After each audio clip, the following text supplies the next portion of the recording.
Bonsoir, soyez les bienvenus au Mexique où les Nouveaux Mondes vous proposent aujourd'hui de découvrir l'un des derniers domaines de la planète restée encore vierge, les mondes souterrains.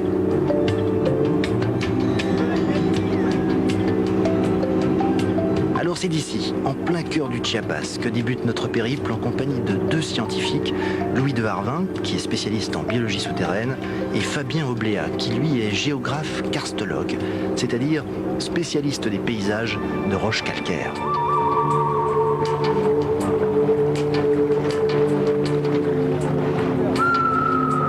Le lieu rêvé où nous allons vous emmener, eh bien nous ne le connaissons pas, ni eux, ni moi. Nous allons donc le découvrir tous ensemble. Il est à plusieurs heures d'ici, plusieurs heures de pirogue et de marche à pied, difficile d'accès. Il s'appelle le Sótano de la Lucha, un gouffre de 240 mètres de profondeur, uniquement accessible par un réseau de grottes souterraines. En un mot, c'est l'endroit rêvé pour explorer les entrailles de la Terre, ce que l'on a pour habitude d'appeler le 7e continent.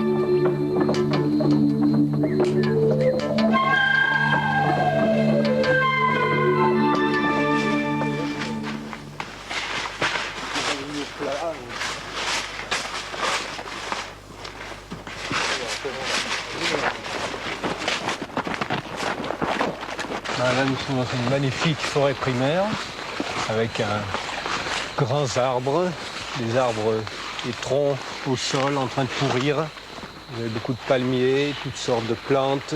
Et en animaux, c'est un peu la même chose. Beaucoup d'espèces, toute une faune de petits insectes, d'arachnides. Tout ce qui fait le bonheur d'un entomologiste ou d'un zoologiste. Oui. Oh!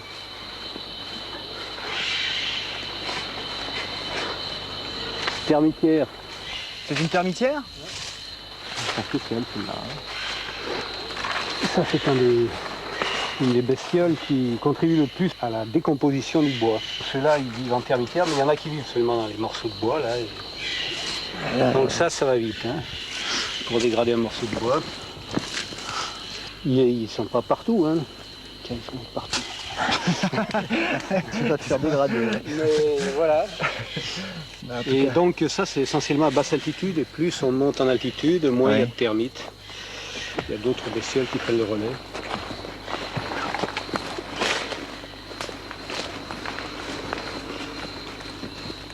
Voici le type de piège que l'on peut trouver sur son passage quand on est dans une région calcaire.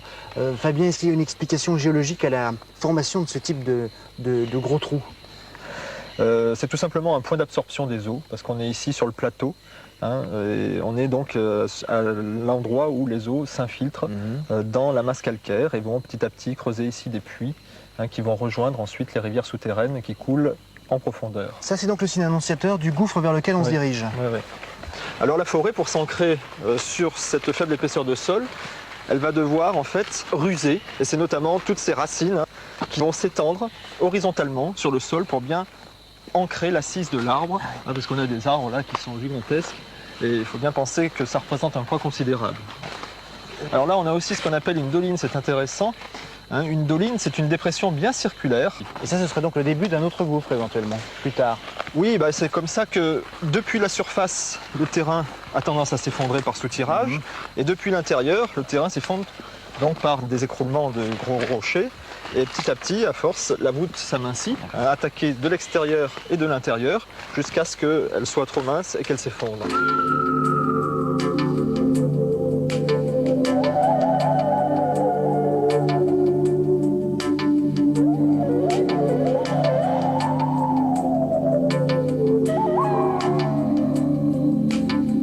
impressionnant. Hein. Quel gouffre, hein. Il fait au moins 300 mètres de diamètre. Là. Ah, j'avoue que j'oublie mon âme de géologue pour d'abord regarder autour de moi. Parce qu'il y a vraiment un vide, il y a au moins 250 mètres. Oui. Mais j'ai jamais vu un gouffre pareil, hein. C'est gigantesque, ça fait partie des plus gros gouffres de la planète. Ouais. Je voyais, il y a une forêt en fait en plus en bas. Hein. Oui, il y a une forêt. Oui, avec un tel diamètre, la lumière peut pénétrer à l'intérieur et du coup, il y a une forêt. Ça, c'est ce qui fait sa spécificité et son caractère vraiment exceptionnel aussi.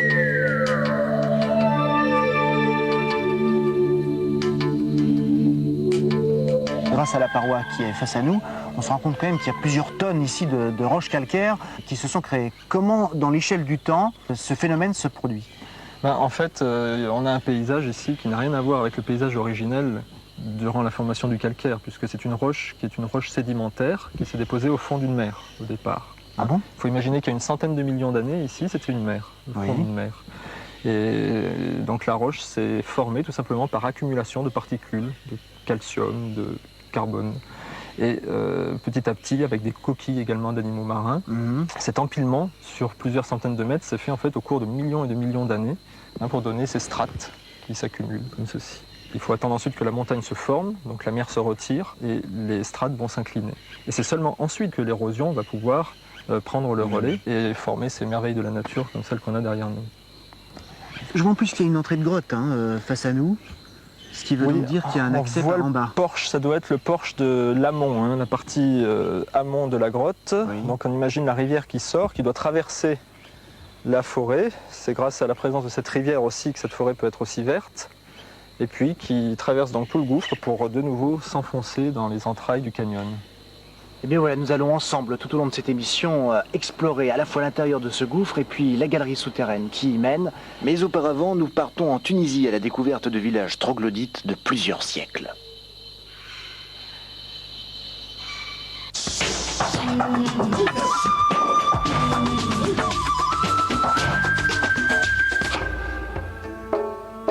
Les montagnes désertiques d'Exour, dans le sud de la Tunisie. C'est dans ce décor aride que les Berbères avaient trouvé refuge face à l'envahisseur musulman il y a plus de 13 siècles. Il faut imaginer que dans ce paysage de collines, avec des petits arbres, des palmiers, quelques oliviers, mais très arides, sur lesquels on ne voit rien, il y a des habitants qui vivent sous terre. Depuis plus de 15 ans, l'architecte Jean-Paul Loub répertorie dans le monde entier toutes les formes d'habitats troglodytes, entièrement creusés par la main de l'homme ou nichés dans des cavités naturelles. Je dessine ta maison avec toutes les pièces, là, autour de la cour. Comment tu t'appelles? Belkacem. Belkacem. Tu habites la maison, là.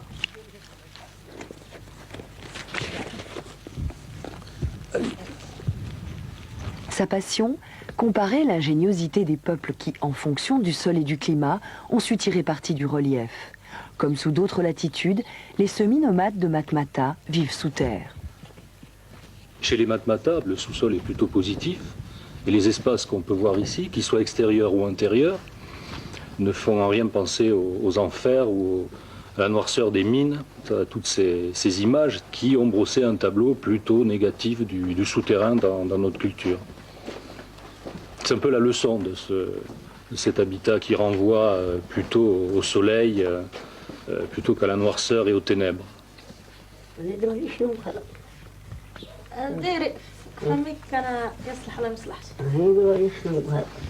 Pour faire une maison troglodyte, il faut un outil, un seul, très simple. Et c'est une façon de faire sa maison qui produit des matériaux qui n'en consomment pas. Et donc les gens de Matmata ont dû creuser sur plusieurs générations, probablement, pour établir cet habitat. Peut-être les pièces l'une après l'autre, progressivement. Le point fort de l'architecture souterraine, ce sont les qualités thermiques. C'est une solution que l'on retrouve dans les climats aux situations extrêmes, les déserts par exemple, où les écarts de température entre été et hiver, entre jour et nuit sont très forts. Et la réponse troglodytique est la plus performante qu'on pourrait imaginer. Elle est essentiellement composée par la mise en œuvre de la physique des matériaux, pas du tout par des solutions sophistiquées, très techniques.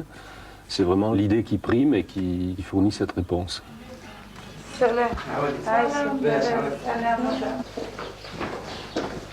L'air du désert est à une très haute température Et quand il s'engouffre dans ces tunnels qui sont à une certaine profondeur, l'air va déposer ses calories sur les parois, c'est le système de l'échangeur.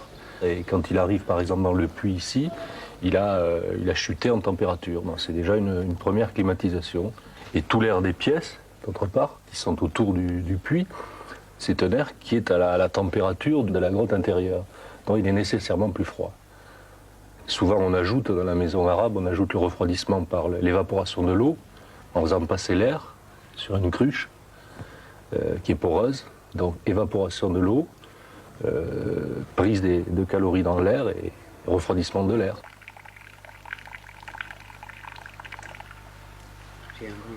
En hiver, quand il fait très froid dehors, il fait très chaud à l'intérieur, à l'inverse de l'été.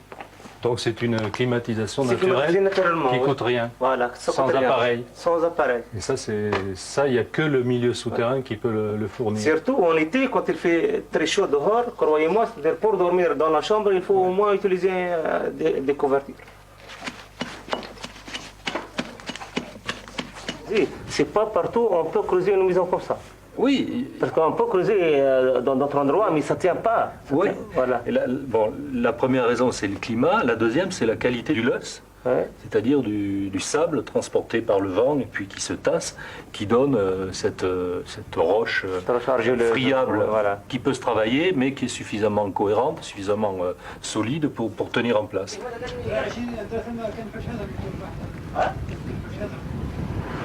Franchir les chambres. Au moins une fois par an. Ouais. Voilà. Et ça consolide Ça tient, ça la tient. terre aussi, ça, Ouais, ouais. ça rend plus Ouais. solide. Ouais. Pour éviter les poussières, pour éviter beaucoup de choses.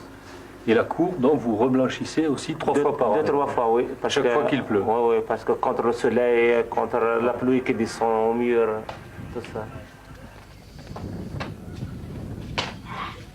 Vous avez envie de continuer à vivre ici ou il vous tarde d'avoir une autre maison? Non, pour moi c'est bien, mais pour les enfants, je ne crois pas. Pourquoi? Parce que toujours, les gens ils cherchent la modernisation, ils cherchent voilà, quelque chose de voilà. nouveau qu'ils Ouais. ne connaissent pas. Il y aurait du travail, il y aurait des activités. Je pense qu'ils apprécieraient les qualités thermiques, les qualités d'architecture, de confort de ce type d'habitat. Et alors, est-ce que vous savez qu'on trouve le même type de maison très très loin en Chine, par exemple? Non. C'est-à-dire, en Turquie, il y a, Oui. en France, à côté de la Loire aussi, Ce qui est intéressant en Chine, c'est que c'est exactement le même type. C'est-à-dire un puits. En Chine, il est carré. Ici, il est carré, mais les angles sont arrondis. Et en Chine, ils appellent ça le puits du ciel. Et c'est vrai qu'on comprend pourquoi ça peut s'appeler le puits du ciel. Donc, un matériau similaire, un climat semi-désertique dans les trois cas, a conduit à des solutions tout à fait comparables chez des gens qui ne se sont jamais rencontrés. Il est probable que les Berbères n'ont jamais entendu parler de l'habitat des Chinois, ni ce qu'ont pu faire les Espagnols ou les Visigoths en Espagne. La maison de la famille Tigini aurait au moins 450 ans. La vie s'y organise autour du puits central.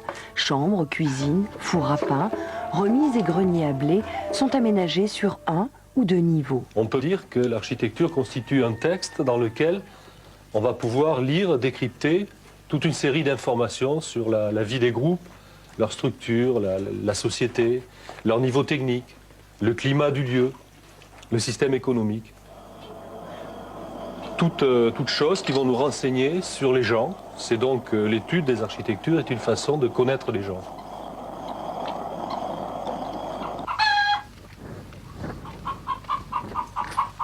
Les bêtes sont reléguées dans un souterrain extérieur. Le mode de vie des populations sédentarisées repose essentiellement sur l'élevage de chèvres et de moutons et sur la culture de l'olivier.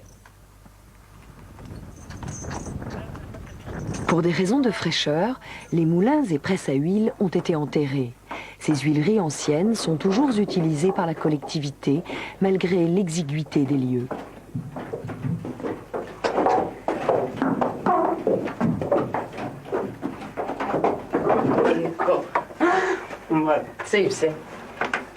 سيب تقعد تبدل انا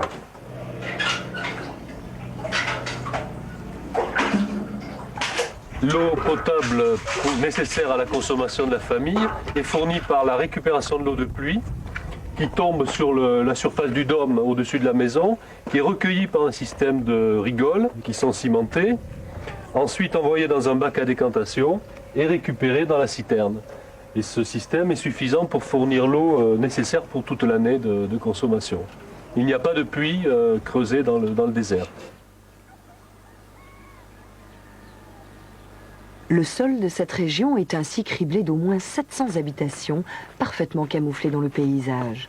Si des dizaines de familles y vivent encore, les autorités en incitèrent beaucoup à quitter ce qu'elles considéraient comme des terriers d'animaux. Là, on est dans le cratère d'une grande habitation, de très grande dimension, avec beaucoup de salles. Elle est quasi complètement effondrée. Le sol s'est surélevé par effondrement des matériaux autour. Il est probable qu'elle a été abandonnée il y a 1 ou 2 générations. Elle était de grande qualité apparemment, puisque les baies, les fenêtres étaient renforcées par des pierres.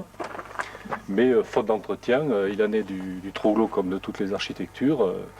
La maison va disparaître et il va se produire une espèce de retour au relief naturel par dissolution progressive de l'architecture et peut-être qu'on ne verra plus du tout de traces d'ici quelques décennies. Si de nombreuses habitations ont été désertées, d'autres ont été restaurées et transformées. Ici, l'espace s'est agrandi autour de plusieurs cours reliées les unes aux autres et s'étageant sur différents niveaux.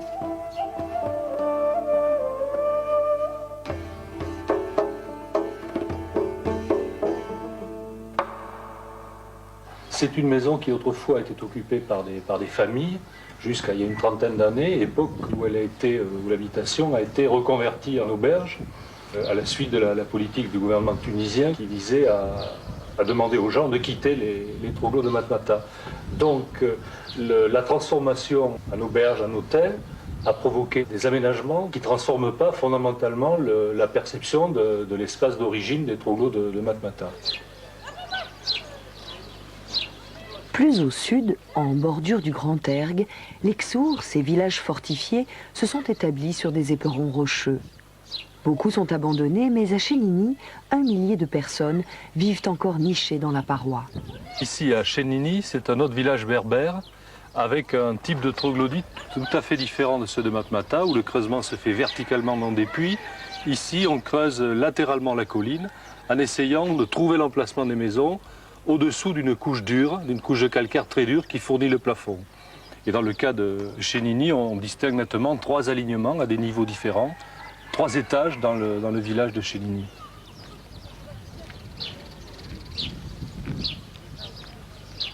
On constate encore une fois que l'habitat troglodyte s'inscrit parfaitement dans le paysage. C'est une intégration totale au type de relief, ici très caillouteux.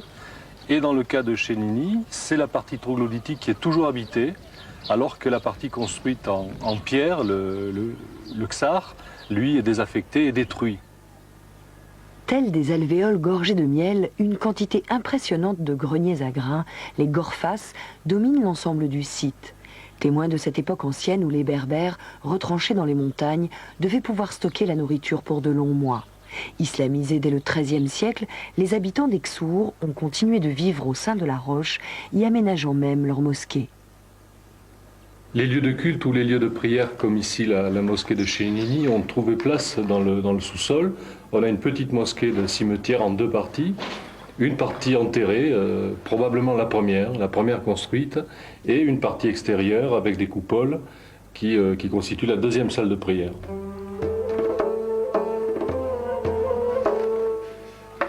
Bel exemple d'innovation contemporaine, un nouvel hôtel entièrement troglodyte se construit. S'inspirant des atouts de la maison berbère, il allie au confort de vie l'originalité et l'esthétisme des espaces créés. Nous sommes ici devant une unité de chambre d'un très important hôtel de plus de 500 chambres dans cet endroit du désert. Et dans le désastre touristique en marche à Matmata, c'est plutôt une moins mauvaise réponse d'enterrer les chambres, très nombreuses ici. Et au plan de l'intégration dans le paysage, il est certain que l'impact de cette construction va être très diminué. Pour un architecte, c'est intéressant de voir que c'est un terrain d'application, le troglo, de tout le savoir, de toutes les techniques contemporaines, les matériaux, les solutions d'étanchéité, les structures de béton, également le travail du plan de ce vaste ensemble Tout ça est un terrain d'application où le savoir architectural peut se donner au maximum.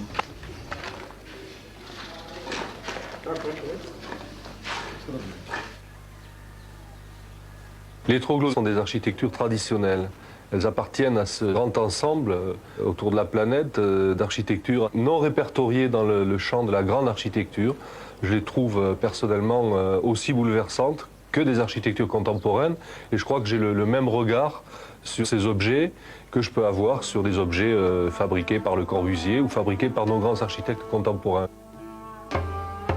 Ayant lui-même réalisé des projets troglodytes contemporains, Jean-Paul Loub nous prouve que cette architecture, qui nous renvoie à l'origine de l'habitation humaine, peut trouver aujourd'hui des formes d'expression modernes assez fortes pour s'inscrire dans le futur.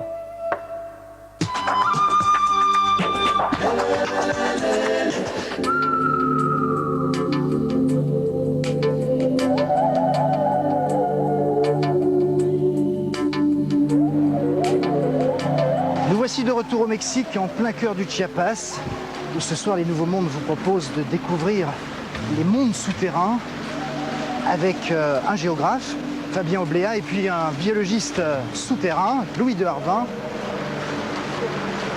pour arriver jusqu'à ce gouffre et ce réseau de grottes. On va emprunter ce canyon. Le décor est absolument hallucinant. On est vraiment à l'intérieur d'une cuvette. Les parois font combien de mètres de haut d'après vous, Fabien? Elles font facilement 200 mètres de haut, là au moins. 200 mètres de haut. Ouais. On se sent vraiment tout petit ici. La grotte est loin ou pas? La grotte est juste là derrière. Louis, tu vas pouvoir d'ailleurs y aller. Je crois que commencer les récoltes, poser les pièges, et voilà, et à tout à l'heure. À tout à l'heure. On va voir ainsi quels sont les animaux qui se cachent à l'intérieur de cette grotte. Si je vous dis qu'il y a quelques centaines de millénaires, tout ce canyon qu'on a remonté, c'était une grotte. Mais quand on voit donc l'épaisseur et le nombre de blocs, on peut sans trop de peine imaginer que c'est en fait la voûte d'une ancienne grotte qui s'est petit à petit effondrée. Le porche a reculé. C'est ce qu'on appelle une reculée d'ailleurs, au sens propre du terme. C'est ce qui fait aussi cette impression un peu oppressante d'ailleurs, de parois qui essayent de se rejoindre vers Tout le à haut. fait, la voûte est complètement en surplomb. On a l'impression d'un cirque rocheux surplombant. C'est ce qu'on appelle d'ailleurs un bout du monde. C'est un terme géographique consacré, mais ici il prend tout son sens. Ah oui, je vous le confirme. Après les heures que nous avons passées à marcher, à crapahuter comme ça sur ces blocs, bien écoutez, je vous propose d'aller à l'intérieur de la grotte nous aussi.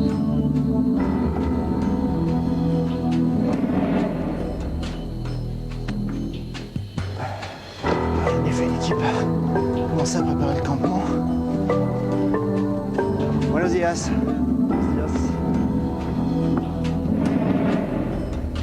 Mais ça n'a rien à voir avec l'idée que je m'en faisais, Fabien. C'est gigantesque cette entrée de grotte. On dirait l'antre d'un géant. Et puis ça plonge. Non, le porche plonge complètement. Ça signifie que là, on était sur un immense chaos de blocs. Tous ces effondrements de voûtes ont exaucé le niveau du plancher du canyon. La grotte est beaucoup plus basse que nous. Ça donne presque le vertige. Y a de quoi, oui, parce qu'il reste encore une bonne quarantaine de mètres là, à descendre pour pénétrer dans la grotte.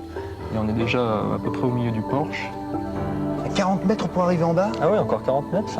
On voit l'épaisseur de bloc qu'on a, c'est assez dingue. Ça fait un peu peur d'envisager d'entrer là-dedans. Pour le néophyte que je suis... Oui, je veux bien le croire, mais moi j'irais vite jeter un coup d'œil quand même. Bon, écoutez, heureusement que je suis avec vous, je vais vous suivre. On va aller rejoindre Louis, entrer dans les entrailles de la terre.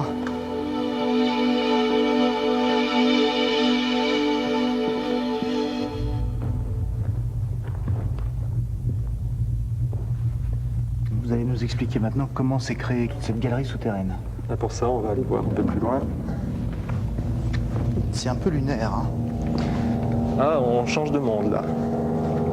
La grotte dans laquelle on se situe, là, cet énorme tunnel naturel, on ne voit même pas les parois, elle a été creusée par une rivière, un tunnel. Ça, c'est pas de l'eau de la rivière. Mais ça, c'est pas de l'eau de la rivière. Ça, c'est de l'eau qui, en fait, a traversé toute l'épaisseur du calcaire. On a 200 mètres de calcaire au-dessus de la tête.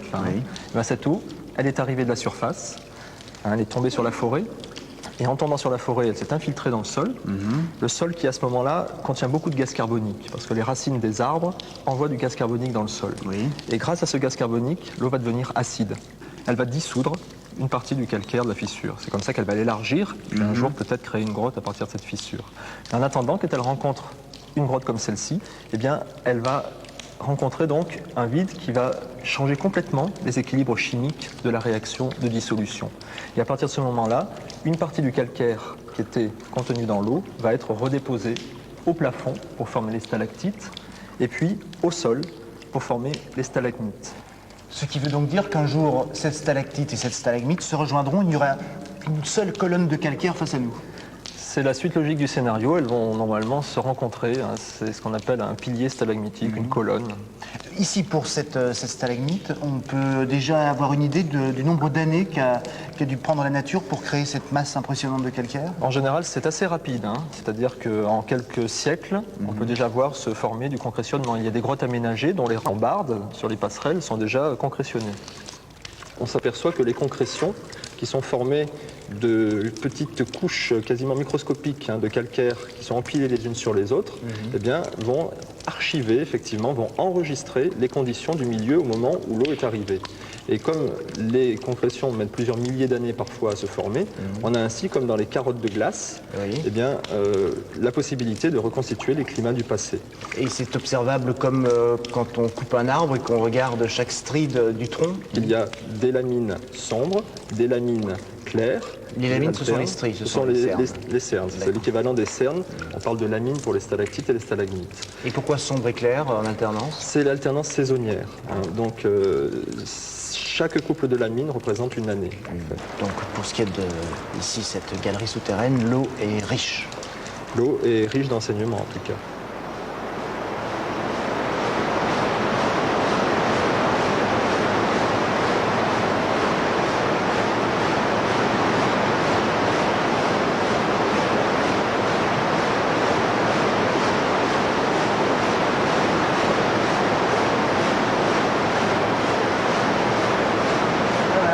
Dans le corps de Moby Dick en quelque sorte. Oui.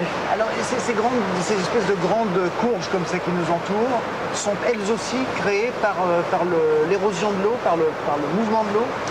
Oui, c'est comme pour les stalactites et les stalagmites, c'est-à-dire que c'est du concrétionnement, c'est toujours ce cristal de calcaire qu'on appelle la calcite, qui est amené par l'eau d'infiltration. Et quand il rencontre cette grande galerie, eh bien, il se dépose. Et alors là, il se dépose d'une manière tout à fait particulière pour former ces grandes vasques qu'on appelle des gourds. On dirait comme des petites vaguelettes en fait. Oui, tout à fait. Habituellement, ce sont véritablement des piscines naturelles pleines d'eau. Et il y a un film d'eau qui va petit à petit donc ruisseler et va déposer une pellicule de calcite. Écoutez Fabien, je sais pas vous, mais moi, après toutes ces obscurités, j'aimerais bien me rapprocher un peu plus de la lumière du jour. Elle nous tend les bras là. Ah, ben allons-y alors. Ne la faisons pas attendre. Attention à la marche. Et là, on travaille dans le géant. Faites attention. Bien, nous allons continuer de parler de l'histoire de cet endroit du monde et puis surtout nous allons découvrir maintenant ce qui se cache exactement dans ce gouffre. On a vraiment l'impression d'accéder peu à peu au paradis alors qu'on vient de l'obscurité. Auparavant, je vous propose de partir au Venezuela. Là-bas, des spéléologues italiens ont décidé de s'introduire dans des failles gigantesques de plusieurs dizaines de mètres de profondeur pour mieux connaître le pouvoir d'érosion de l'eau.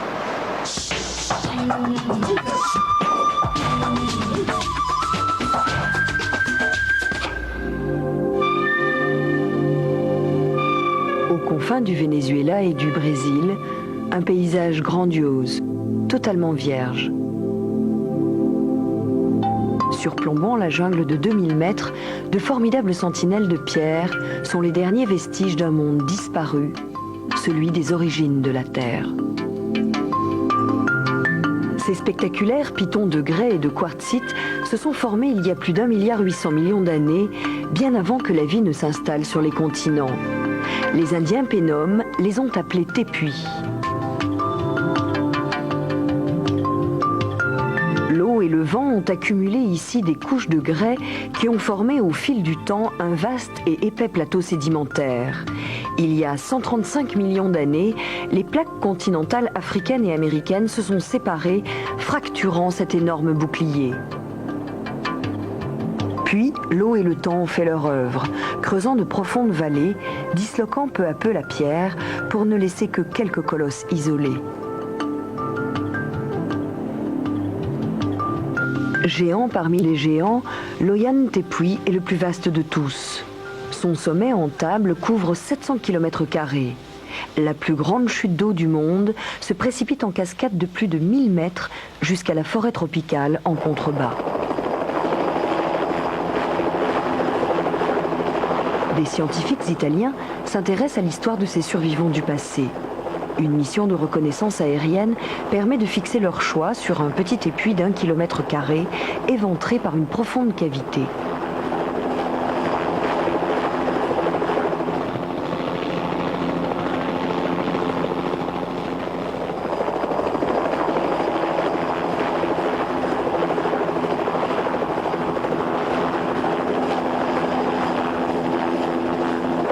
L'hélicoptère est le seul moyen d'accéder au sommet. Il dépose les hommes, le matériel et les vivres pour un séjour de 3 semaines. C'est le délai que se sont donnés les scientifiques pour faire une étude bien particulière. Comprendre comment la roche a pu résister si longtemps à l'érosion et découvrir par quel processus elle disparaîtra un jour.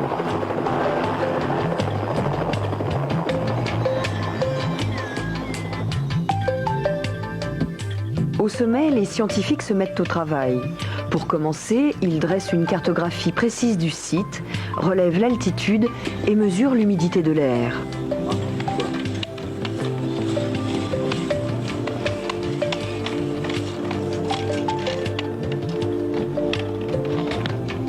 Puis ils analysent la composition de la roche, de la maigre terre végétale et mesurent l'acidité de l'eau contenue dans le sol. Isolées du reste du monde, une faune et une flore uniques se sont développées sur ces îles suspendues au-dessus de la forêt tropicale. Hugo, le botaniste, collectera des centaines d'espèces durant l'expédition. La façon dont certaines plantes se nourrissent ici est tout à fait remarquable. Ne pouvant s'alimenter seulement à partir des substances apportées par le sol trop pauvre, elles ont développé un régime carnivore.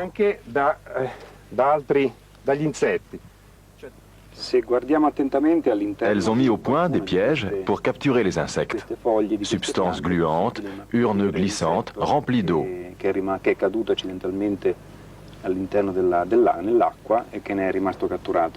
Cette fourmi est en train de se noyer. La plante en tirera un complément précieux dans un milieu où la nourriture est limitée.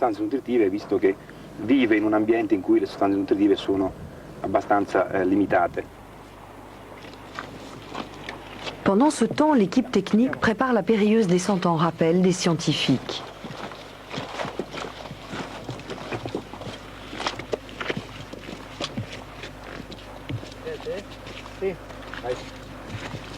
Ils veulent examiner l'état de la roche tout au long de la paroi, depuis le sommet jusqu'en bas du tépuis.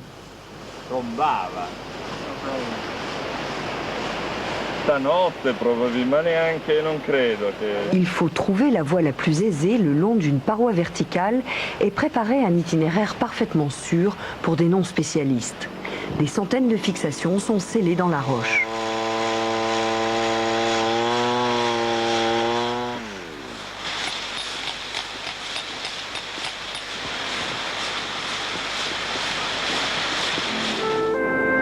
Le reste de l'équipe technique installe une antenne au sommet du tépuis.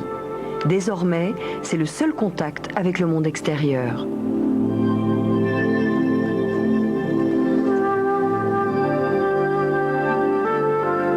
L'expédition, qui réunit une quinzaine de personnes, est une des plus ambitieuses jamais mises sur pied dans cette région difficile d'accès et encore largement inexplorée.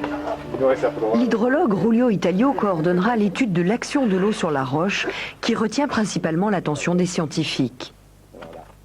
Il y a 20 ans, on ne pouvait pas soupçonner qu'il puisse y avoir des grottes dans ce genre de roche. Aujourd'hui, nous nous efforçons de comprendre comment elles ont pu se former dans un matériau aussi dur. Les analyses d'eau devraient permettre de comprendre les mécanismes de l'érosion. Nous avons la conviction que la composition de l'eau est fondamentale. On suppose que l'acide contenu naturellement dans l'eau agit sur le quartz et provoque ainsi sa dissolution. Il y a donc transformation de la montagne. La matière se désagrège alors peu à peu. Des cavités de plus en plus vastes peuvent se former. l'une de ces mystérieuses grottes a pu être localisée le long des flancs du Tépuy. Pour l'atteindre, l'équipe entreprend une vertigineuse descente le long de la paroi verticale.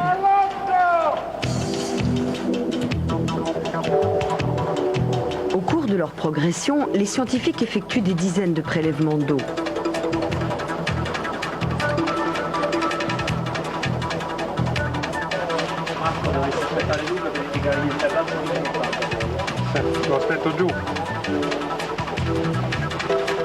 Progressant mètre par mètre, ils recherchent une entrée accessible. D'ordinaire, les grottes se forment dans le calcaire. Celle-ci s'est formée dans le quartzite, une roche particulièrement dure. Un phénomène pratiquement unique au monde. Le seul autre exemple connu est en Afrique du Sud. Mais ce n'est pas une coïncidence. Leur formation date de l'époque où l'Amérique du Sud et l'Afrique ne faisaient qu'un seul et même continent.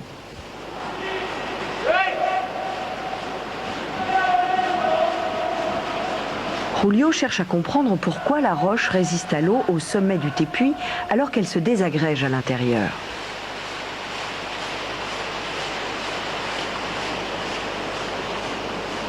De manière générale, l'érosion s'exerce grâce à la conjonction d'au moins deux facteurs, l'eau et le temps.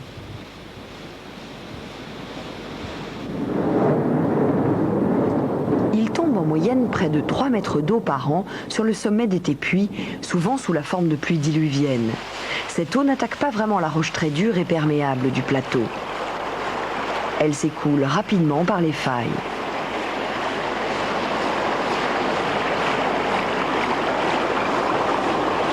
Le reste s'évapore tout aussi vite sous l'action du vent et du soleil. Le facteur temps ne joue donc pas. En quelque sorte, l'eau n'a pas le temps d'exercer une action chimique pour dissoudre la roche. À l'intérieur, il en va tout autrement. L'eau ruisselle, baignant la roche en permanence. La dissolution a tout le temps de s'opérer. Les scientifiques découvrent une particularité géologique inconnue. Des couches d'argile imperméables obligent l'eau à effectuer des trajets horizontaux qui renforcent son action. Des dizaines de cascades trahissent ici et là le complexe cheminement de l'eau dans le dédale des galeries. Plusieurs centaines de mètres plus bas, l'équipe se fraye un passage avec difficulté parmi les éboulis et la végétation luxuriante. L'eau cascade de partout et gronde dans un vacarme assourdissant.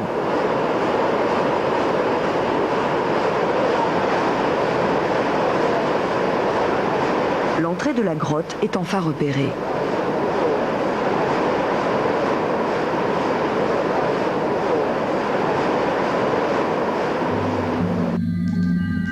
C'est une immense faille, haute comme une cathédrale, qui s'enfonce dans les entrailles du Tépuy.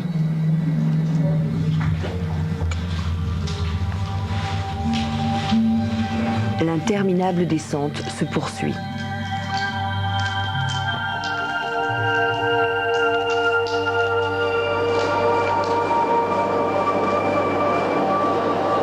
Les hydrologues attendent beaucoup de l'analyse des prélèvements au cœur du massif.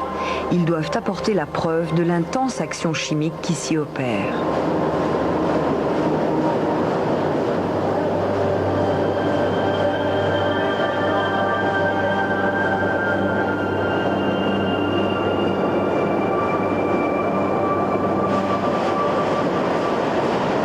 La dissolution s'accompagne de la formidable puissance érosive de l'eau en furie. La progression est de plus en plus difficile.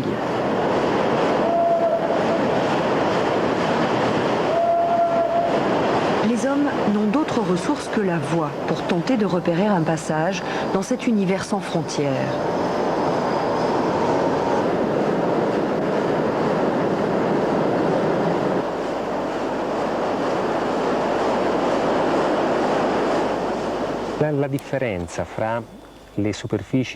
La différence entre la structure externe et interne du Tépuy est évidente.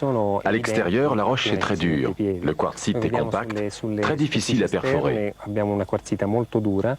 Una quarzite compattissima, difficilissima da perforare. All'interno delle grotte, À l'intérieur, en revanche, dans les grottes, les parois sont friables. friabili, pareti alterate. Elles se désagrègent sous les doigts. Quali siano i meccanismi nel dettaglio al momento è ancora difficile dire, anche se Nous avons découvert qu'un voile d'eau recouvre la roche en permanence. attribuiscono alla presenza di un Selon notre hypothèse, ce voile est le facteur déclenchant du processus de dissolution.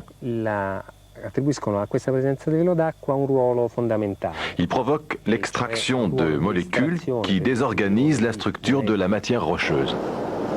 En bref, l'action chimique de l'eau sur la roche prépare donc le terrain à l'action mécanique, à la puissance de l'eau qui assure ensuite en quelque sorte le gros œuvre du processus d'érosion. Et à l'échelle de l'histoire de la Terre, cette érosion est récente, car les tépuis n'auraient jamais pu résister pendant près de 2 milliards d'années. Elle s'est déclenchée lors de la séparation des plaques continentales et s'est accompagnée de violents tremblements de terre qui ont disloqué le plateau il y a plus de 130 millions d'années.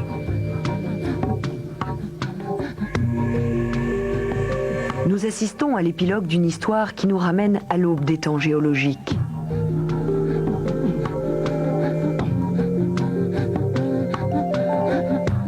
Les tépuis ont connu une longue existence, en comparaison de laquelle l'épopée des dinosaures ou même toute l'aventure de la vie terrestre font figure de simples épisodes. Mais pour les vieilles sentinelles de pierre, le dernier acte a sonné. Sable, ils sont nés, sable, ils regagneront l'océan qui les a vus naître il y a 1,8 milliard d'années.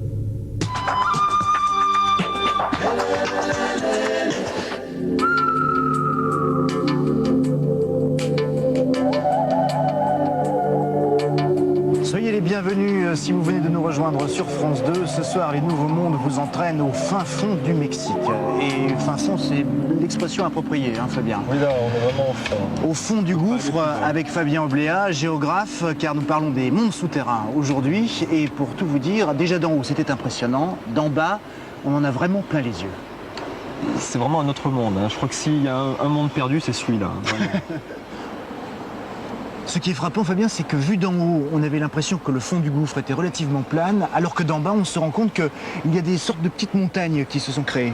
Oui, c'est vrai que la vue d'en haut a toujours tendance à écraser le relief. C'est pour ça qu'il est bon de venir s'en apercevoir vraiment sur place. Et là, on a un relief qui avoisine plusieurs dizaines de mètres de dénivellation à l'intérieur, des sortes de grandes buttes dans lesquelles se perchent les arbres d'ailleurs. Alors, il faut bien préciser que, contrairement à ce que l'on pourrait penser, ici, nous ne sommes pas simplement à l'air libre, nous sommes dans une ancienne grotte. Il y avait certainement une salle souterraine à cet endroit.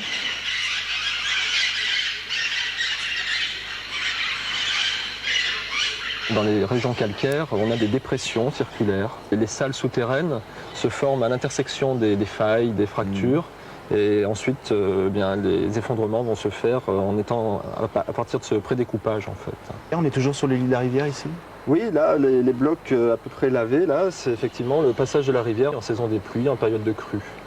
Et ce qui est assez extraordinaire, c'est de voir que la grotte qu'il y a derrière, on voit très bien un niveau d'eau matérialisé par la ligne qui sépare le blanc du marron. Le marron, c'est de la boue qui se dépose. Alors là, en période des pluies, on serait sous l'eau. J'aimerais bien arriver à mettre une corde sur cette paroi pour aller voir de plus près cette coupe géologique que la nature a mis à notre disposition. C'est vraiment une aubaine pour nous. Grâce à cet effondrement, on l'emporte-pièce comme ça. Donc je vais essayer de voir où est-ce qu'on peut l'installer. Je vous laisse préparer tout ça et on se retrouve tout à l'heure, Fabien. D'accord. Quant à nous, eh bien, on va maintenant essayer de retrouver Louis, notre biologiste, dans toute cette jungle, pour essayer d'en savoir davantage sur la faune et la flore de cet endroit si particulier.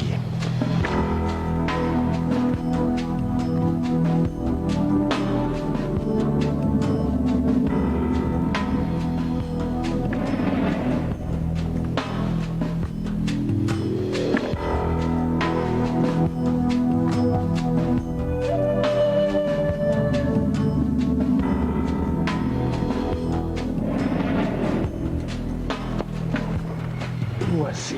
Ah, voilà donc un des pièges que vous avez posé, Louis. Vous avez attrapé quoi d'ailleurs? Bon, il y a toutes sortes d'insectes. Il y a des mouches, des hyménoptères, qui sont des guêpes. Oui.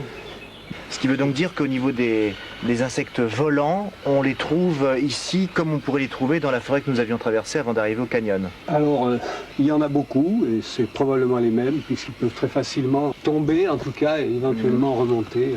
Quelques relais, quelques vires avec des arbres, de la végétation qui leur permettent éventuellement de passer de bas en haut et de haut en bas. Tous les apports vivants se font par ce qui vient d'en haut. En ce qui concerne les mammifères, par exemple, on voit mal comment aurait pu se faire le peuplement d'un trou comme ça, si ce n'est par des chutes sporadiques d'animaux, à l'exception des singes. Les serpents ici aussi ou pas? Il y a des serpents, oui. Vous avez un serpent dans votre poche? J'ai pas un serpent dans ma poche, mais c'est une des mues qu'on a trouvées dans la forêt, là. Elle est toute pliée, mais enfin bon. Donc les serpents, eux, il est pratiquement certain qu'ils viennent du haut. C'est une forêt primaire qui a pour caractéristique d'être constituée d'arbres tout de même relativement petits par rapport à ce qui peut exister au-dessus de nous. C'est un type de forêt qui est tout de même assez rare, qui est limité aux régions calcaires. Et donc c'est une des raisons qui nous fait nous intéresser à ce type de milieu. La fameuse faille? S'il y a des cassures perpendiculaires, ça manquait. Il y a une équipe italienne qui travaille sur le secteur, qui a découvert le trou et puis qui a découvert aussi dans un canyon voisin, le canyon de la Venta, des grottes qui contiennent des vestiges. On est dans le pays maya ici. Il faut bien penser que dans les pays calcaires où se développent les grottes et qui étaient habités donc depuis la nuit des temps, eh bien, l'homme a eu à la fois une attitude craintive, mais aussi il a eu besoin de la grotte. Il fallait notamment dans ces pays très secs en surface aller chercher de l'eau. Oui. Et il y a de l'eau dans la grotte. Et puis il y a eu en même temps une sacralisation de la grotte. C'est devenu un lieu sacré. Donc à la fois utile, à la fois sacré. La verticale elle-même n'était pas rebutante. Les gouffres ont aussi été visités depuis très longtemps avec des techniques qu'on commence à reconstituer. Par les civilisations précédentes. Des techniques de spéléologie antique en quelque sorte. En quelque sorte. Ouais. Les grottes étaient fréquentées plutôt par des gens initiés, des chamans par exemple. Et en plus, ça remonte à la nuit des temps, la fréquentation des grottes et des cavernes. Et pour cause, puisque Jean-Claude, qui est un grand spécialiste des grottes ornées, étudie lui plus précisément les dessins, les peintures et les gravures rupestres dans les grottes de Gargas et de Niaux, en pleine Pyrénées. Nous allons voir, grâce à lui, pourquoi des hommes du temps de la préhistoire ont décidé un jour de pénétrer dans ces grottes.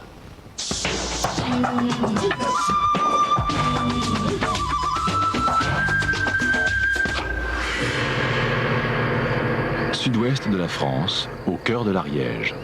Rencontre avec Jean Clotte. Spécialiste de l'art préhistorique, il étudie les grottes du monde entier depuis plus de 20 ans.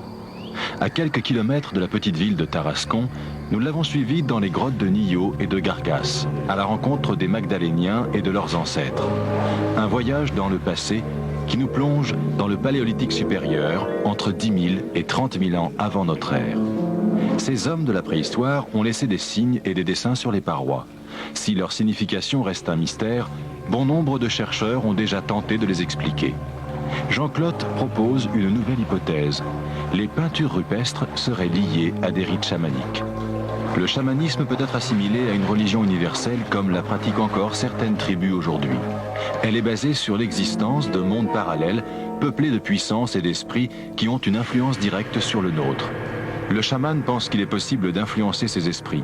Par la transe, il accède à un état second qui lui permet de rétablir un équilibre perdu.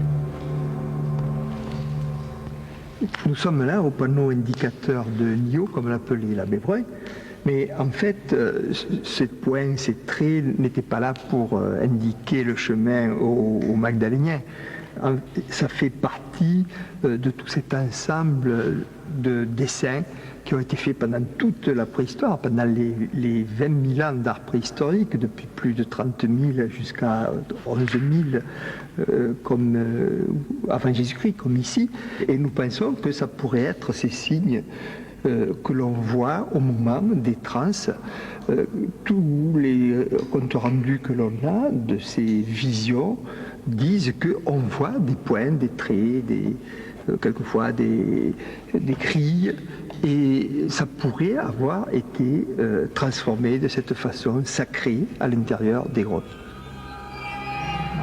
Ces traits et ces formes géométriques correspondent généralement à ce que le chaman voit dans un premier stade de la transe. Après la traversée d'un tourbillon ou d'un tunnel, il perçoit des images d'animaux qui semblent flotter sur les parois. Il faut essayer de se mettre à leur place, mais pas avec nos concepts du XXe siècle. Des gens qui pensaient véritablement qu'ils voyageaient dans le monde de l'au-delà. Ils voyaient des animaux, ils voyaient des êtres qui étaient à la fois humains et animaux, et ils voyaient des signes géométriques qui accompagnaient ces visions. Ils pensaient à tous les coups que ces signes géométriques jouaient un rôle dans le monde de l'au-delà. Mais le fait de les représenter était un lien de plus qu'ils établissaient avec le monde de l'au-delà.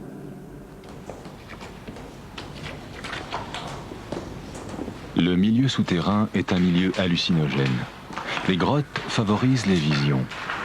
Pour les Magdaléniens, la grotte profonde, c'est le monde des esprits. C'est là qu'ils peuvent physiquement s'en approcher et tenter d'entrer en contact avec eux. Certains signes isolés laissent les chercheurs perplexes.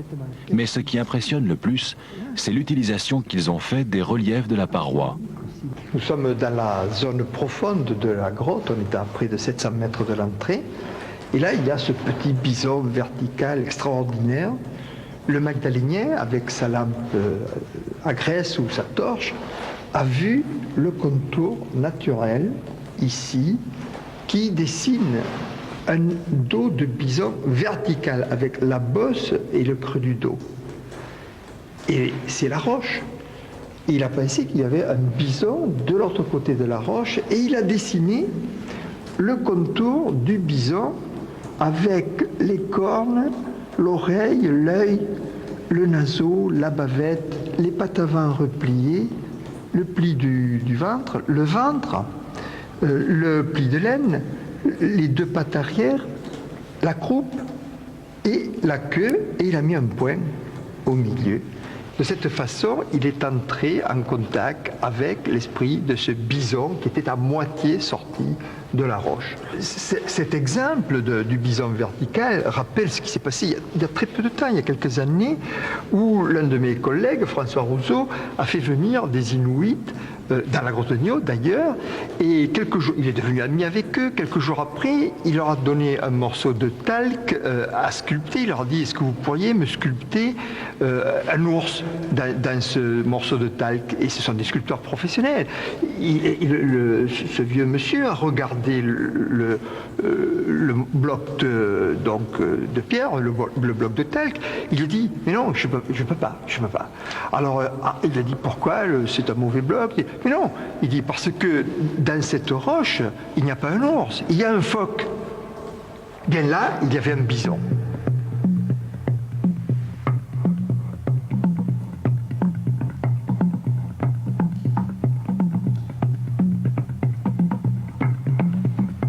Ici, on a un autre exemple de contour, d'utilisation de contours naturels, et cette fois, c'est un cheval, la tête en bas. On a la tête, la crinière qui épouse ce relief de la roche, la ligne de dos, le poitrail. Donc le Magdalénien ici a vu un cheval dans la roche et il lui a donné vie en dessinant la tête, la crinière, le poitrail et une partie de la ligne de dos. Et si les Magdaléniens avaient dessiné simplement pour le plaisir? Venir ici pour dessiner une tête de cheval, qui n'est pas, c'est pas un chef-d'œuvre de l'art rupestre. Dans d'autres cas, il y en a qui sont beaucoup plus artistiques. Ça ne se justifie pas pour le plaisir de dessiner. Je crois que ça va beaucoup plus loin. C'est que c'est un but pratique. De l'autre côté de la dune, il y a le Salon Noir. C'est la plus forte concentration de peinture de la grotte de Nio. Cette salle a été entièrement reproduite en grandeur réelle dans le parc pyrénéen de l'art préhistorique, près de Tarascon.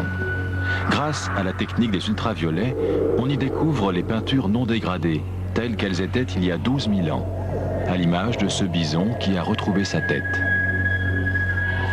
Ici, nous sommes dans le cul de four du Salon Noir, c'est-à-dire c'est la partie la plus retirée du Salon Noir et on peut dire même de cette galerie de la grotte de Millau.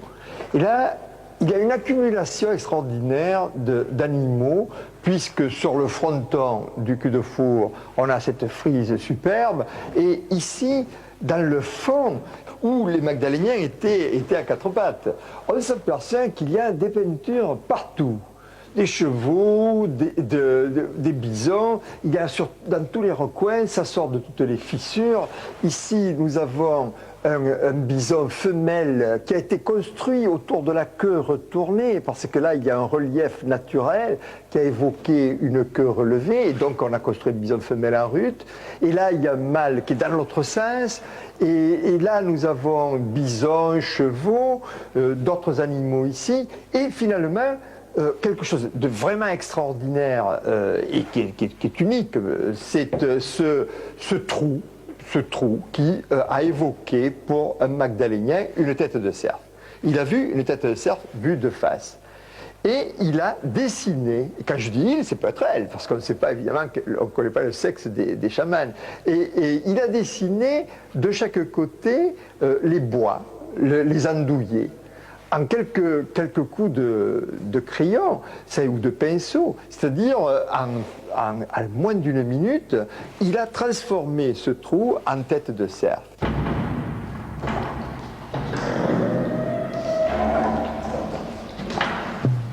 À une centaine de kilomètres de là, dans les Hautes-Pyrénées, se trouvent les grottes de Gargasse. Ici, en plus des gravures et des quelques peintures, les hommes de la préhistoire ont utilisé d'autres techniques pour s'exprimer. Les signes les plus troublants sont des empreintes de mains sur la paroi.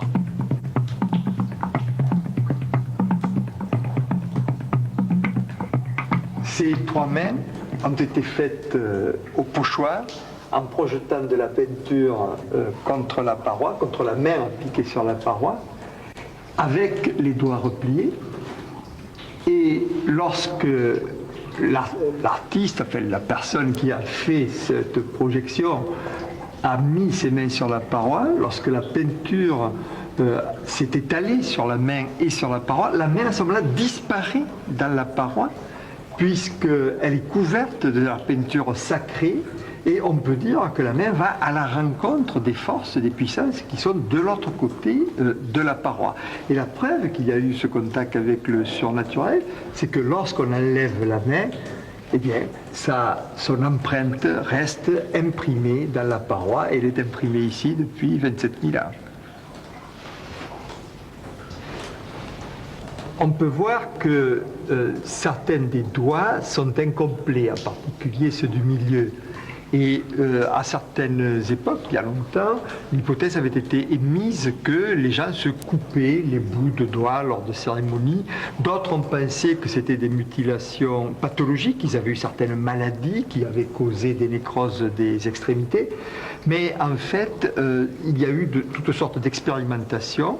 On peut reconstituer, avoir exactement la même conformation des doigts, simplement en les repliant. Et il y a de fortes chances que ce soit un langage gestuel comme celui que pratiquent des chasseurs, comme les aborigènes d'Australie par exemple. Environ 250 mains négatives ont été recensées à Gargasse. Des mains d'adultes, mais aussi beaucoup de mains d'enfants. C'est une des raisons qui fait penser que, contrairement au dessin, ces mains ne sont pas l'œuvre des chamans, mais des autres membres de son clan. En laissant leurs traces sur le voile des parois rocheuses, ces gens se rapprochaient à leur manière du monde des esprits. En observant la roche de plus près, les chercheurs ont également trouvé de petits morceaux d'os plantés dans la paroi. Les os en eux-mêmes étant insignifiants, c'est sans doute le geste qui était important. Il semblerait que l'on ait voulu pénétrer les surfaces pour aller au-delà des parois. Alors, il y en a dans toutes ces fissures, il y a des bouts d'os qui sont plantés dans toutes ces fissures, et celui que j'ai fait dater est ici, je l'ai prélevé ici, dans celle-là, et il a donné une date de 26 800, avant le présent. À quelques mètres de là, des murs entiers sont recouverts de longues marques droites ou sinueuses, tracées avec les doigts. Ces tracés digitaux simples ou multiples peuvent être horizontaux, verticaux, obliques ou en zigzag. Ce ne sont pas des signes là, on construits. s'arrête au niveau de cette fissure aussi. Et puis là, il y a ces Pas doigts plus que c'est trait, remontants pas plus que c'est trait, là. C'est pas des signes qui construits. sortent du champ, quoi, du champ commode. Moi, je pense que ce genre de geste, c'est l'équivalent des os plantés. Les os plantés, on les trouve dans les zones où il n'y a pas de parois molles, mais sur les parois molles, ils font ça. D'une certaine façon, ils n'ont pas besoin de mettre des os plantés, puisqu'ils entrent en contact avec l'autre côté par le geste lui-même. Attends, comme ça, c'est là qu'on le voit le mieux. Là, on voit que, par exemple, ce demi-cercle ici, de traits, est recouvert par une coulée de calcite qui vient du haut. Ça a coulé du haut, et petit à petit, ça s'est déposé sur ces reliefs, et ça finit par les estomper complètement. Et on le retrouve ici, à droite, où on voit ces grands traits qui sont en partie couverts par de la calcite. Ici, par exemple, là, et puis là, ils finissent par disparaître. Ces quelques exemples présentent un point commun important. Ils suggèrent clairement que les parois des cavernes possédaient une signification propre. Ces hommes de la préhistoire pensaient probablement que les grottes menaient à un monde inférieur, occupé par des animaux esprits et autres créatures spirituelles. Une belle histoire que les scientifiques ne pourront jamais vérifier. Il n'y a qu'une solution, hein. Il n'y en a qu'une. Il faudrait qu'il y ait une soucoupe volante qui est atterrie dans l'Ariège il y a 13 ou 14 000 ans, qui ait filmé les gens, et puis qui reviennent nous voir et qui nous expliquent pourquoi ils le faisaient. Mais comme ces gens sont morts depuis un bon nombre de millénaires, vraiment, je crois que les chances sont assez lointaines.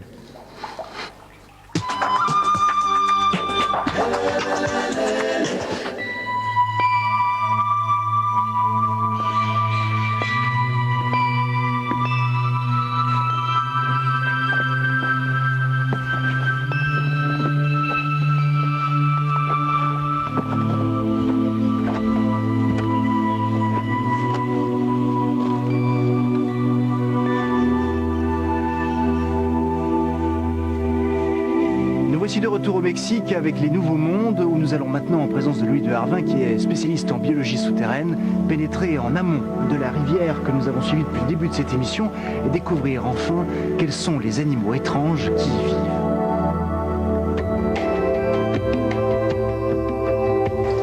Là, c'est tout à fait un endroit à poissons cavernicoles, à crabes. On devrait en trouver écrevisses, oui. J'en ai vu passer un ou deux là de poissons. On devrait trouver des crabes ici.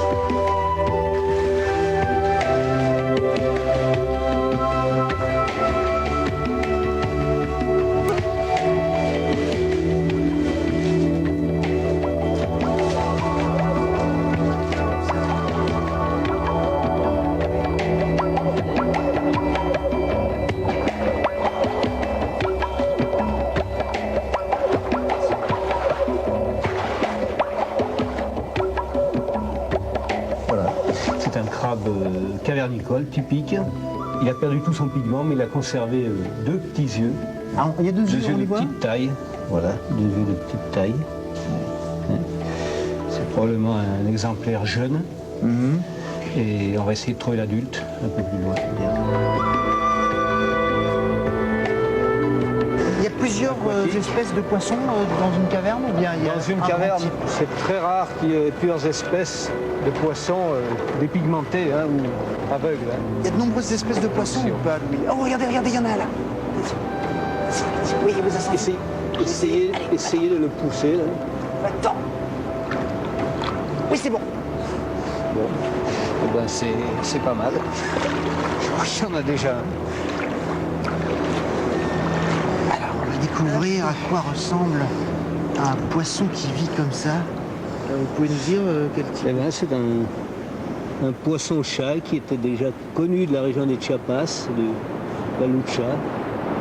On peut dire que ça c'est le poisson à l'âge adulte ou bien... Ah oui, celui-là, il est vraiment énorme. Hein. Il est énorme. une écrevisse. Ah mais celle-ci n'est pas dépigmentée. Elle est dépigmentée, elle est rose. Elle est rose, c'est plutôt le liquide interne. Il y en a une autre petite ici. Plus lourd. On dirait plus une crevette la petite. Magnifique. En règle générale, comment peut-on définir l'ensemble des animaux qui vivent dans les cavernes ou dans les grottes? Alors, ces animaux, donc, nous sommes dans un monde très minéral, hein, bien entendu. Quand on se promène dans une grotte, on ne voit rien que des rochers, des concrétions.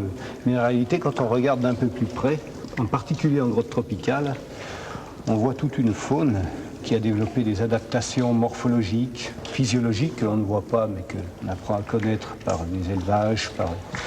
Les durées de vie sont allongées considérablement, et ils sont là, ils sont très bien adaptés à ce milieu. D'ailleurs, ils sont tellement bien adaptés qu'ils n'en sortent pas. Ils sont incapables de coloniser les milieux épigés extérieurs.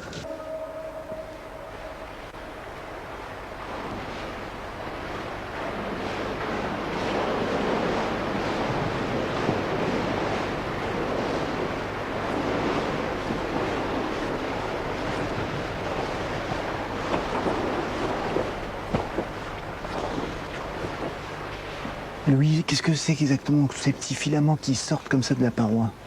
Ce sont des filaments produits par un diptère, c'est-à-dire une sorte de petite mouche, oui, dont on voit les larves. Ici, voici une larve.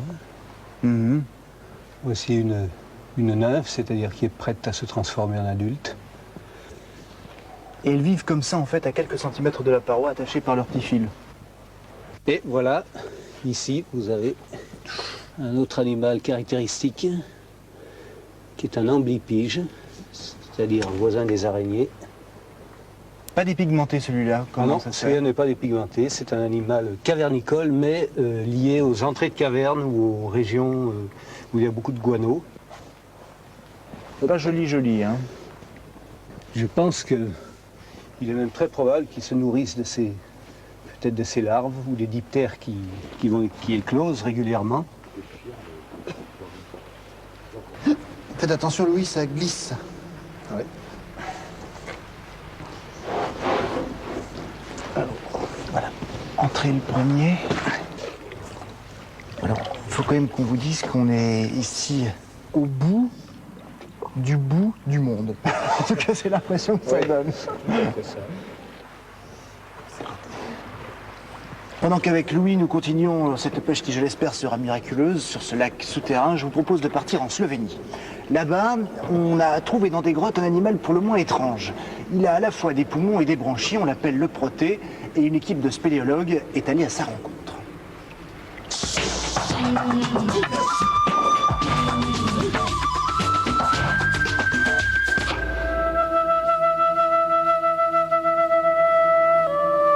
Au nord de l'ex-Yougoslavie, les montagnes de Slovénie cachent un inextricable réseau de galeries souterraines creusées dans la roche calcaire.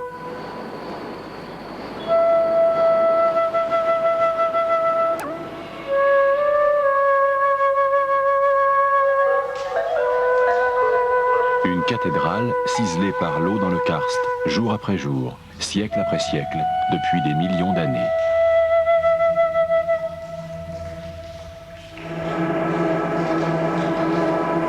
C'est ici que vit le proté. Cet énigmatique amphibien a trouvé refuge sous terre à la suite du terrible refroidissement survenu il y a 30 millions d'années. Profitant du niveau très bas de l'eau dans cette région pendant l'hiver, une équipe s'installe au bord du lac sauvage. Elle est dirigée par deux hommes, le Slovène Arne Ordalic, biologiste et photographe, et Olivier Isler, professeur de sciences naturelles, un des meilleurs plongeurs en grotte.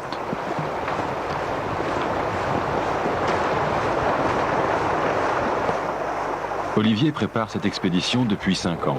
Il a recueilli le plus d'informations possible sur le proté et a mis au point un équipement spécial.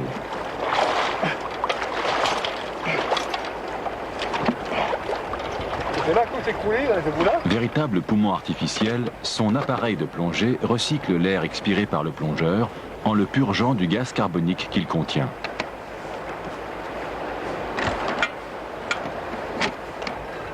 La durée de plongée s'en trouve considérablement allongée. Olivier pourra rester sous l'eau une douzaine d'heures.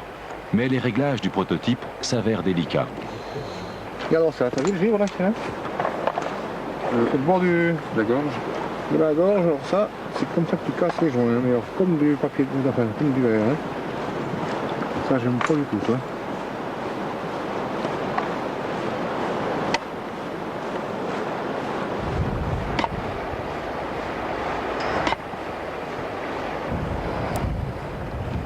Les conditions climatiques sont difficiles. Le vent glacial gèle l'équipement, compliquant encore la tâche des plongeurs. C'est bon. Pour cette première plongée qui va durer une douzaine d'heures, Olivier est équipé de plus de 120 kg de matériel. L'équipement est doublé car en grotte, le moindre problème peut être fatal.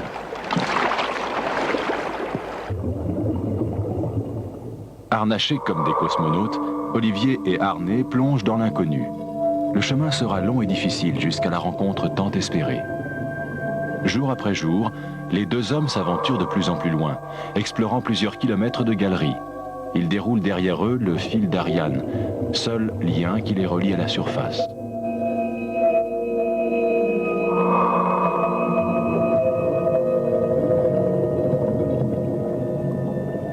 Cela fait maintenant 10 jours qu'Olivier et Arné s'obstinent à explorer des galeries de plus en plus étroites.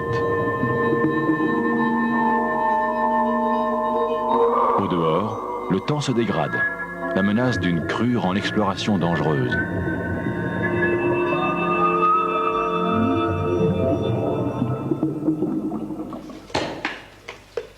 L'équipe se concerte et décide de se replier dans une grotte mieux abritée, mais dont l'accès est particulièrement difficile. Dans le sous-sol slovène, l'action de l'eau sur le calcaire poreux s'est traduite par un immense dédale de dizaines de milliers de kilomètres de galeries encore largement inexplorées. C'est l'univers du Proté.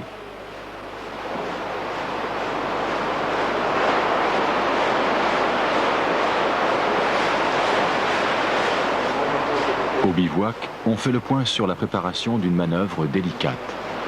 Voilà, bon, on va mettre le matériel dans le premier canot et on le transporte jusqu'à la première cascade. Il y a derrière. Il y a d'autres cascades. Et à chaque fois, il va falloir qu'on change de bateau? Presque à chaque fois. Bon, Arné, si je comprends bien, on passe un premier lac avec un bateau, un deuxième lac.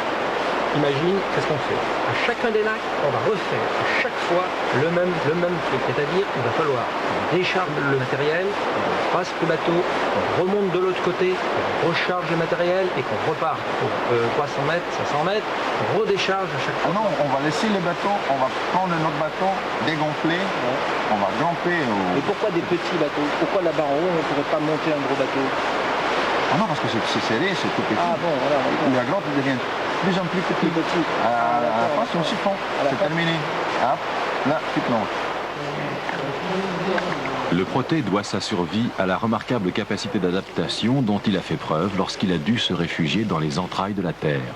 Cette créature, bien chétive en apparence, a su résister au froid, à l'obscurité, au manque de nourriture. C'est un rescapé de l'évolution qui est parvenu jusqu'à nous. Pendant la nuit, les guides ont installé une poulie pour permettre à l'équipe et à ses 1500 kg de matériel de descendre dans un puits qui doit lui ouvrir un nouveau passage dans le dédale de galeries.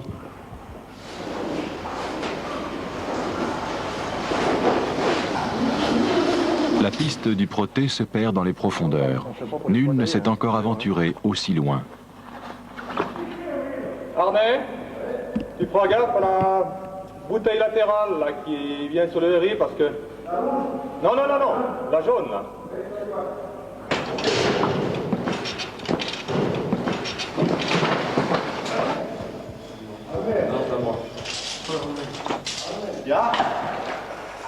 Après 2 jours de progression difficile, les plongeurs peuvent enfin reprendre leur exploration sous-marine.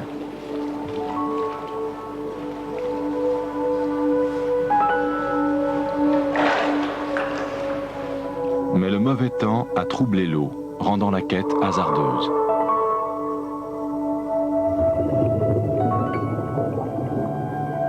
Les plongeurs se dirigent à tâtons. Les particules en suspension renvoient la lumière des projecteurs et empêchent toute investigation.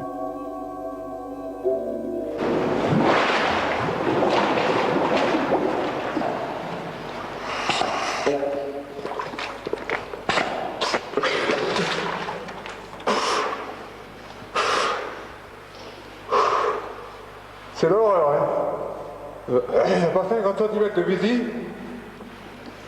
On touille comme c'est pas possible, je ne peux rien trouver là-dedans. Vous avez vraiment essayé partout, vous avez fait tout le siphon?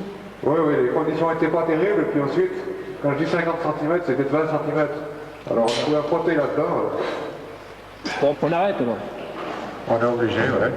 Tout ce boulot pour rien. La malchance continue. Le temps se dégrade encore et l'équipe se laisse surprendre par une brutale montée des eaux. Une partie du matériel est emportée. Sous le choc, Olivier et Arné sont obligés de renoncer. Mais ce n'est que partie remise. Les scientifiques étudient le proté depuis 50 ans. Peu à peu, ils livrent ses secrets.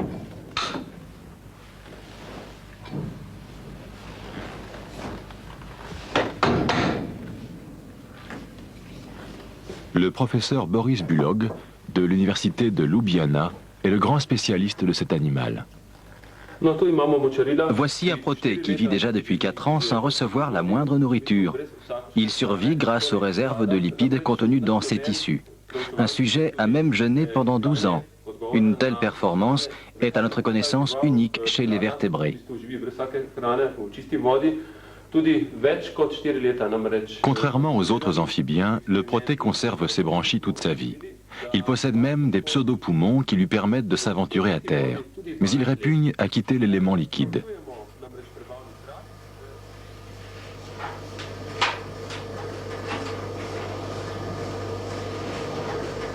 Chez le proté, le mâle dépose ses spermatozoïdes sous forme d'une boule. La femelle la fait pénétrer dans une poche où il demeure jusqu'à l'ovulation qui ne se produit pas forcément chaque année. Les scientifiques sont également intrigués par son extrême longévité. On estime que le proté peut vivre une centaine d'années.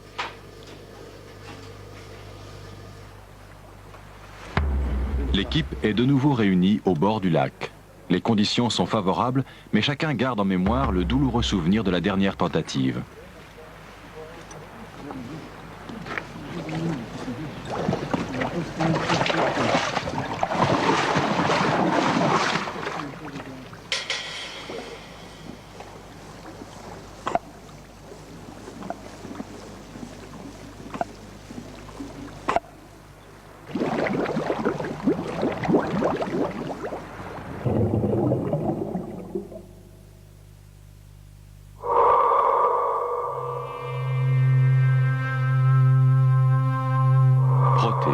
Du dieu grec Protéus, fils de Poséidon, gardien des troupeaux de monstres marins appartenant à son père. Le proté se montre enfin. La gracieuse silhouette ondulante fait une brève apparition et s'évanouit. Les plongeurs sont aux aguets.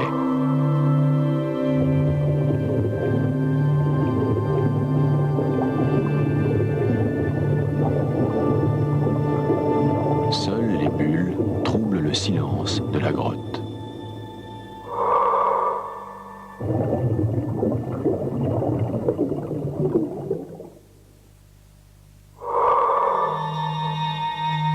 Le revoilà. Les plongeurs dévorent des yeux l'étrange animal. Lui, en revanche, ne les voit pas. Des millions d'années dans l'obscurité ont fait définitivement disparaître ses organes de la vue. Seule la larve possède encore une ébauche d'œil, qu'elle perd au cours de sa croissance.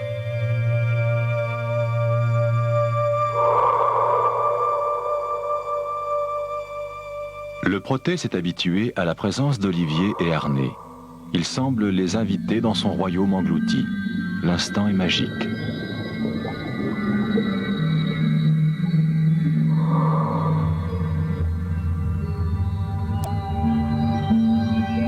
Il fait preuve d'une surprenante familiarité. Mi-serpent, mi-triton, l'extraordinaire animal ravit les explorateurs émerveillés. En 1685, une crue exceptionnelle révèle l'existence des protés. Leur apparition soudaine provoque la terreur de la population qui voit en eux des bébés dragons.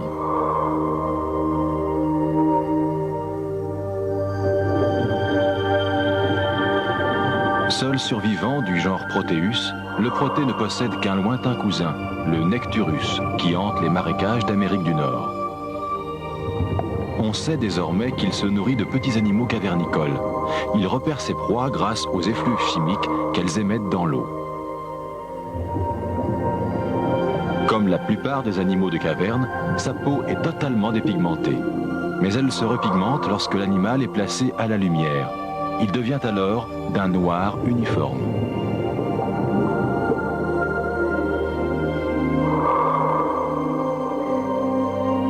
Aujourd'hui, les scientifiques se concentrent sur le mécanisme de dégénérescence des cellules, particulièrement lent chez cet animal qui n'atteint sa maturité sexuelle qu'au bout d'une vingtaine d'années. Olivier et Arnaud ont eu la chance inestimable d'observer un proté libre dans son milieu naturel. Premier contact authentique avec un animal dont on ignore tout du comportement social. L'entrevue accordée, le proté impérial s'évanouit dans les couloirs obscurs de son royaume de pierre.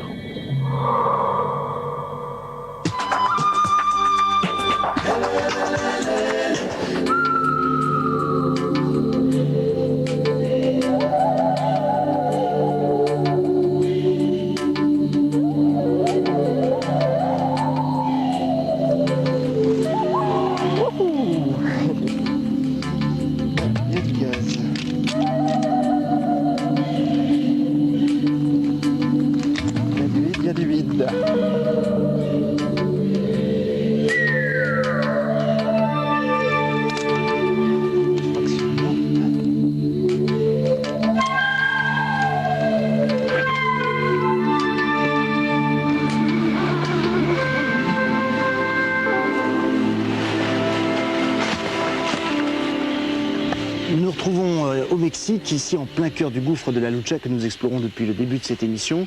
Et avec Louis de Harvin, biologiste, on a quitté le lac souterrain dans lequel on était, avec une pêche qui n'a pas été vraiment miraculeuse. On espère maintenant que la chasse aux insectes, elle, le sera davantage. Louis, est-ce que vous avez des petites choses qui sont tombées de l'arbre ou pas? Il y a quelques petits insectes et arachnides, araignées, qui sont tombés. C'est une méthode d'exploration, disons très sommaire pour la faune arboricole, mais bon.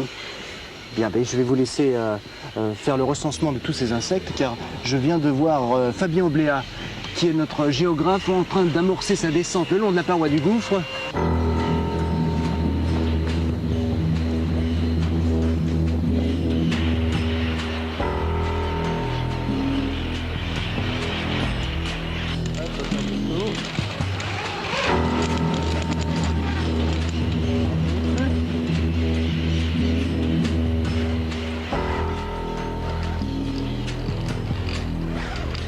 Hop là. Ça va Fabien? Ça va. Ça s'est bien passé? Très bien, oui. C'est très impressionnant quand même. Ça fait partie déjà des grandes verticales là. Là vous êtes descendu de combien de mètres exactement? Au total, ça fait 250 mètres de descente, dont 120 mètres de verticale sans toucher la paroi pour finir. De votre observation là-haut, qu'avez-vous retenu le long de cette paroi? Le rocher est homogène dans l'ensemble. Ce qui est intéressant, c'est surtout qu'il est très lité. Lité, c'est-à-dire? Lité, c'est-à-dire que les strates sont nombreuses et relativement peu épaisses. Et ça aide à comprendre le phénomène d'effondrement. Ça le facilite. En fait. C'est vrai qu'il est aussi très fracturé. On a du mal à observer la fracturation d'ici, mais quand on est vraiment contre la paroi et qu'on a vu en 360 degrés de l'ensemble de ce gouffre, eh bien on voit beaucoup mieux la fracturation, on peut prendre des mesures précises. Et c'est vraiment des parois qui sont extrêmement concassées. Tout est prêt à tomber, on dirait pas d'ici, mais tout est cassé complètement. Ça veut dire qu'il y a un danger potentiel à être ici au cœur de la Lucha? Eh ben, vu d'en bas, j'aurais dit non. Et puis finalement, quand on voit l'état des parois de près, je suis plus aussi affirmatif, c'est sûr. Bon, donc en un mot, on va pas rester ici très longtemps non plus. Des gouffres de cette taille, on n'en a pas beaucoup. Ça va. Des gouffres de cette taille, on n'en a pas beaucoup. En Papouasie, Nouvelle-Guinée, on en trouve quelques-uns. Mais l'avantage ici, c'est vraiment cette descente rocheuse, alors que souvent la végétation masque les parois. Et puis cette grotte tunnel qui passe au cœur avec donc cette rivière. C'est vrai que de ce point de vue-là, on a ici un site absolument essentiel pour les observations en géographie et karstologie. Écoutez, Fabien Oblet, en tout cas, merci beaucoup de nous avoir guidés pendant toute cette émission à travers ce labyrinthe de galeries et de gouffres. Merci également à vous, Louis de Harbin, pour toutes vos explications concernant la faune cavernicole. Et puis, j'espère qu'aujourd'hui, vous en savez un peu plus sur ce 7e continent. On a réussi à vous y intéresser et que dorénavant, vous regarderez en vous promenant les entrées de grottes avec un œil différent. On se retrouve très bientôt sur France 2 pour de nouvelles aventures dans les nouveaux mondes.